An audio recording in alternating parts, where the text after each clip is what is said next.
Hear my tale, an imperfect rhyme that raises a couplet, a toast to time. If it pokes barbs, do not take it amiss, but hear how history takes the vicissitudes of crumbling strife and brings this building to life.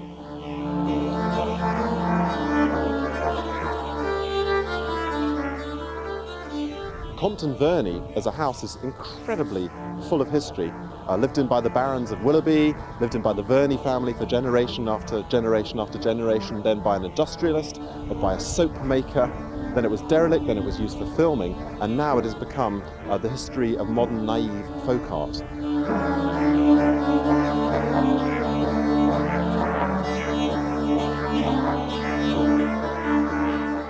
This building has an incredible grandeur about it. What do we live in now? These days we live in conversions, we live in flats, we live in bedsits. What could be more inspiring? A place where you can actually breathe, a place with its own lake, a place with a bridge built by Capability Brown. I mean, fantastic. What is wonderful is the place that was once open, obviously, only to the aristocrats and their friends who hunted here and lived here, is now open to the people, to families. It began with a bow shot, or so the myth goes, a fight between dogs of friendly foes. One of the myths of this place is that the actual land itself was won in a dogfight. Murdoch and Dieville, a shake of the hand, the winner to own a bow shot of land. Once the dogfight was won, depending on how far the man could pull back his bow and shoot his arrow, that's how much land he would own. A flick of the finger, acres got, prize determined by length of shot. Compton Murdoch, snatched by Henry, gifted to Lichfield Dean John Verney. The boy done good, the gentry hath landeth, built a great part of the house as it now standeth. I like the fact that traditional writers wrote their epic poems in couplets. I guess I'm trying to follow after Milton. It would be a bit arrogant to say that, and hence that's why this poem is written in couplets. It's a great form for telling a story in rhythm and in rhyme. I was a poet in residence here, and in my research I found a poetic connection. The fact that this land was increased, remodelled, through wealth brought in via Sir Fulk Greville, who, by the way, was killed by a disgruntled manservant, stabbed. A river of Verneys crossed by the years, floods of Totty and randy old peers. One of them married the sister of Greville, Sir Fulk, the poet, a cad and a devil. Verse and vice, what a wonderful wedding. This man is known as an expert in bedding. Sir Fulk Greville was a favourite of Elizabeth, counsellor to King James, a great poet who espoused wonderful hymns to carnal love, hence the references in my verse.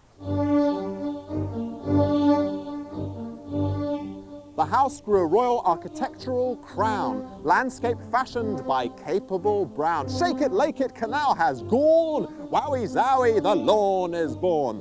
And let's not forget remodelling Adam when it came to talents by God he had 'em. When the house was sold on due to debts and inheritance tax, it was bought by a soap manufacturer called Watson, and then it was sold to Mr. Lamb, who was a cotton magnate. And he was married to Mrs. Lamb, who was an Austrian aristocrat who didn't treat her servants very well. To give you an example, she actually had her servants' livery matching the carpets and curtains and had a huge turnover of staff. She was also a known Nazi sympathiser and had people like Ribbentrop over for tea. Nazis at Compton, Ribbentrop for tea, God bless the gentry, diddle-I-dee. Then along came the war, and the MOD made this a centre for security. Tanks were trained and muzzles whirled next to the ballroom where muslin twirled. Part of my work is as a professional storyteller. So naturally, to come and be a writer in residence in a place that is imbued with myth and story, it's the best place to be, really. And one of the stories we're going to be hearing about is the story of Nance de Vaux.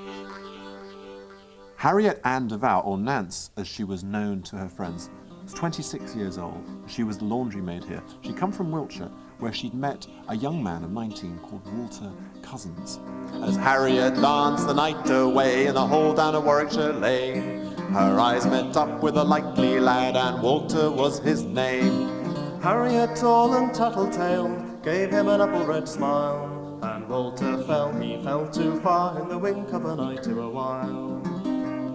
She went to the house that Adam built to work as a laundry maid, but fluttered her eyes at the stable lad, and Walter was betrayed. She wrote and said she must be free, couldn't he understand? And Walter read the letter that broke his heart with a trembling hand.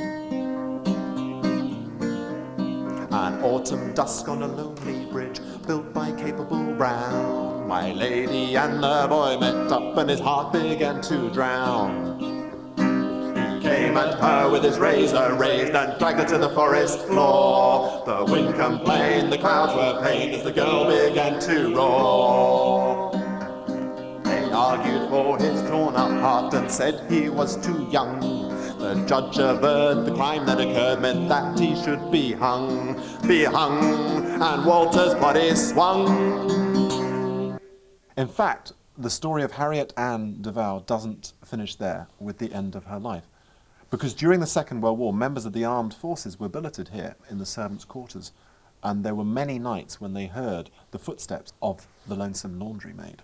Hear the ghostly steps so light of a lonesome laundry maid, betrayed and in the grave together laid. Well, the house got very dilapidated. The place was gradually crumbling, falling to bits. A lot of the fittings were ripped out. Portions of land around here were sold off until finally Peter Moores came along and bought it and is now turning it into the Museum of British Folk Art.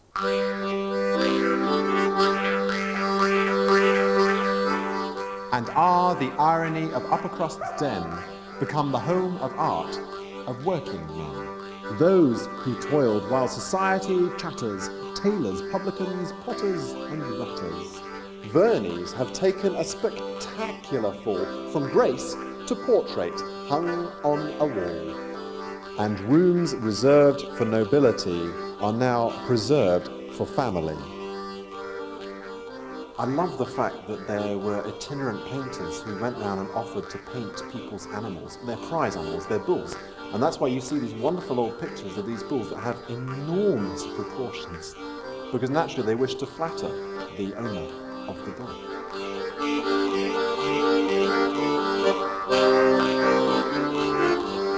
It began with a bow shot in ages dark. The arrow of Compton has found its mark. The highest score of the bullseye dart is spirit's breath, the heartboard of art.